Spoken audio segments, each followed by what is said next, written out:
It's 8 p.m. and here are our top stories. People need to get to their prescriptions. Critical prescriptions stuck in purgatory. What happens to people with heart conditions or, medications for blood pressure or more serious things, they need it right then and there? Contact Denver 7 investigates Colorado pharmacies struggling with long wait times and delayed medicine. This is nationwide. This isn't just in Colorado. As Colorado's economy recovers from the Omicron surge, local industry is bouncing back. We have a steady kind of stream of resumes coming through. People, they are more selective about where they work and where they spend their time. While bracing for what may come in the next phase of the pandemic. Prepare for the worst, hope for the best. Plus, Colorado lawmakers pushing for more secure elections.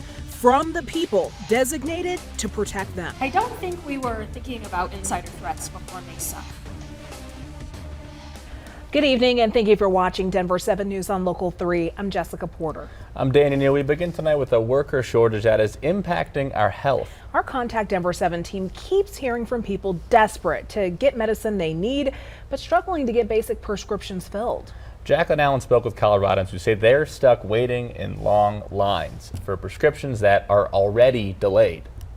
Went to urgent care on Friday. When Christina Semino could not stop coughing last Friday, Like an upper respiratory thing going on. she filled a prescription at her Walgreens in North Glen. Go to call them to check if my prescription's ready. The pharmacy's closed.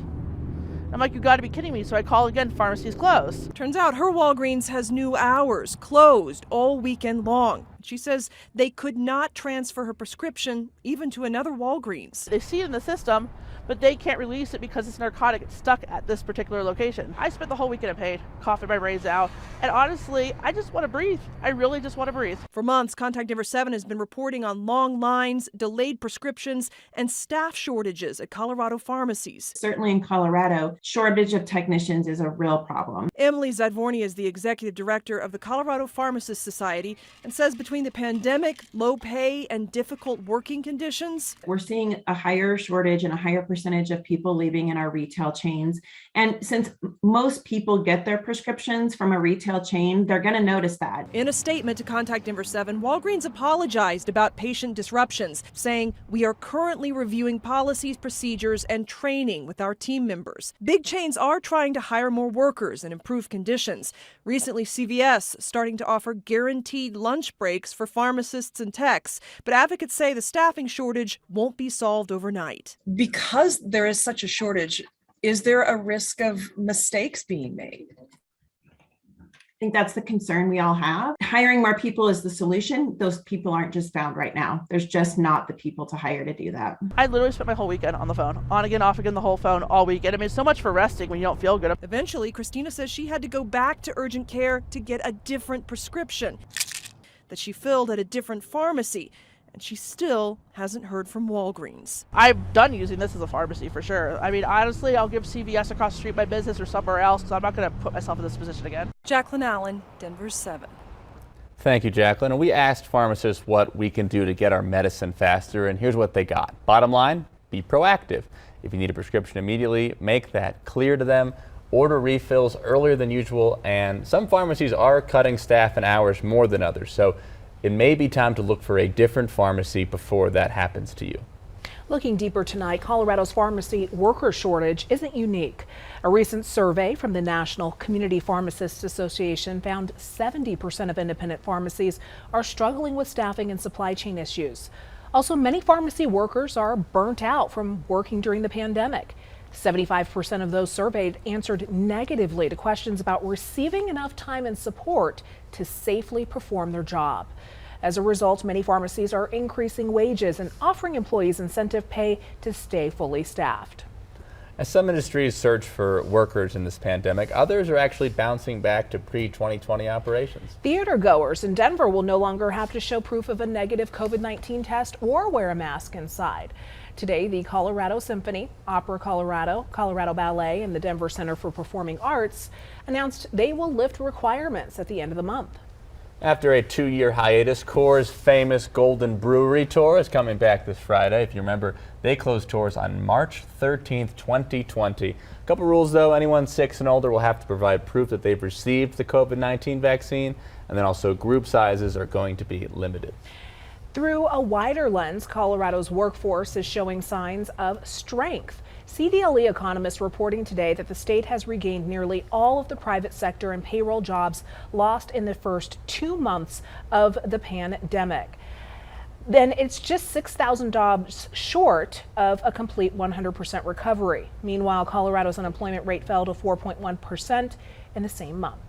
So naturally, some Denver businesses are optimistic about recovery. Denver 7 Sloan Dickey spoke with a local establishment who say they're navigating the ups and downs of the return to normalcy.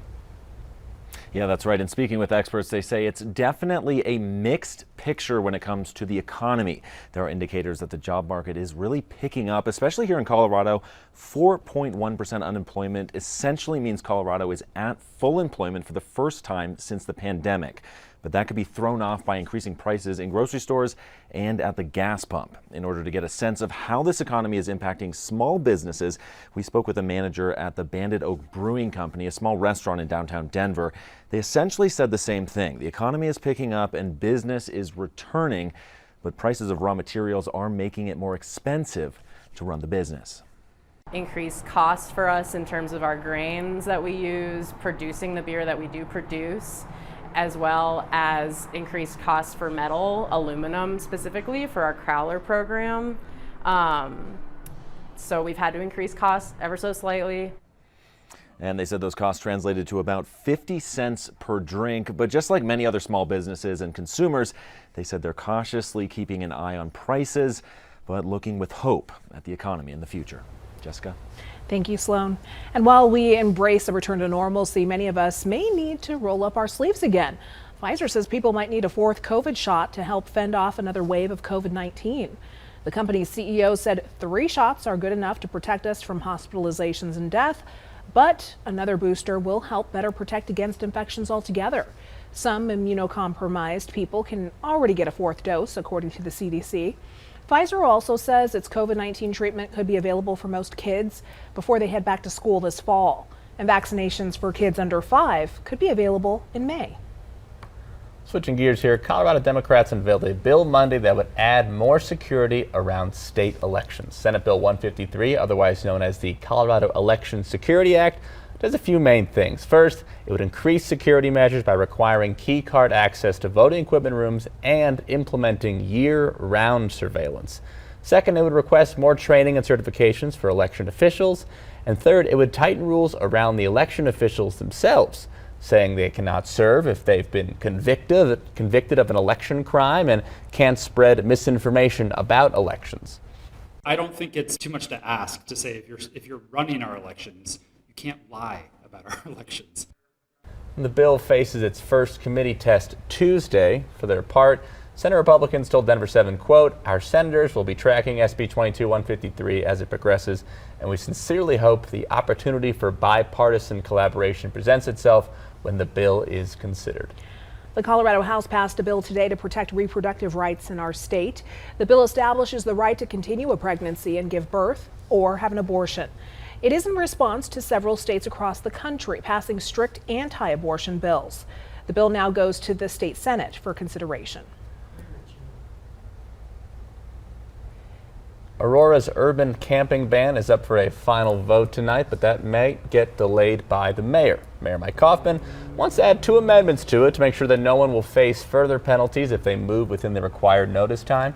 Under the ban being voted on, police would remove encampments 72 hours after given a notice. If the mayor's amendments are added tonight, then another vote on the ban will be required in 2 weeks. Coming up on Denver 7 News at 8, disconnected in Denver. I wasn't getting text messages, wasn't able to call. Dropped calls, text, and spotty data. One cell phone provider slamming the brakes on customers. This makes me feel like it's 2002 all over again, not 2022. From stray to ready to play, how a whole team of doctors saved this dog after finding it with a traumatic injury. She's grown into and blossomed into this high energy, excitable dog who is ready for her next step, ready for the right home. We had 50s and sunshine today, warmer tomorrow, but then comes the next chance for snow.